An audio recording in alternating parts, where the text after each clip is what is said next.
ইরানের সাথে চলমান সংঘাতের কারণে দ্রুত কমছে যুক্তরাষ্ট্রের গুরুত্বপূর্ণ ক্ষেপণাস্ত্রের মজুত। সামরিক বিশেষজ্ঞদের মতে বর্তমান হারে অভিযান চলতে থাকলে ভবিষ্যতে চীন বা উত্তর কোরিয়ার সাথে সংঘাতে জড়ালে যুক্তরাষ্ট্রের যুদ্ধ সক্ষমতা চাপে পড়তে পারে। মার্কিন সংবাদ মাধ্যম CNN এর প্রতিবেদনে এ তথ্য উঠে এসেছে। ইরানের সাথে সংঘাত আবারও তীব্র হওয়ায় নতুন করে আলোচনায় যুক্তরাষ্ট্রের অস্ত্র ভান্ডারের সক্ষমতা।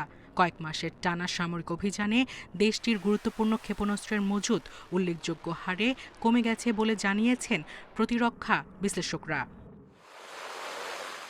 বিশেষজ্ঞদের মতে বর্তমান গতিতে হামলা চললে ইন্দো প্যাসিফিক অঞ্চলে যুক্তরাষ্ট্রের সামরিক ঝুঁকি আরও বাড়বে। সম্ভাব্য কোনো বড় সংঘাতে দ্রুত সাড়া দেওয়ার সক্ষমতাও কমতে পারে।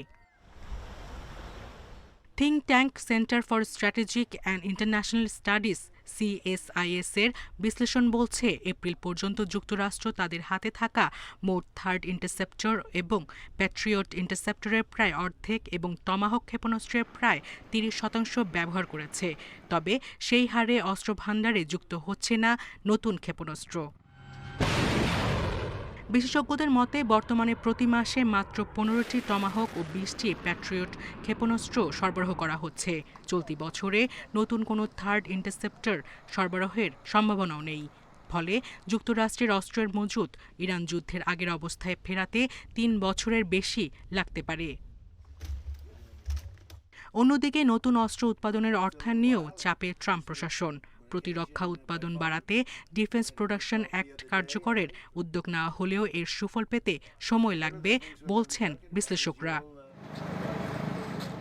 যুদ্ধবিরতির সময় অস্ত্র ব্যবহারের চাপ কিছুটা কমলেও নতুন করে সংঘাত শুরু হওয়ায় আবারও কমছে মজুত। এই পরিস্থিতিতে দীর্ঘমেয়াদে একই মাত্রায় সামরিক অভিযান চালিয়ে যাওয়া যুক্তরাষ্ট্রের জন্য কতটা সম্ভব হবে তা নিয়ে প্রশ্ন তুলছেন প্রতিরক্ষা বিশেষজ্ঞরা।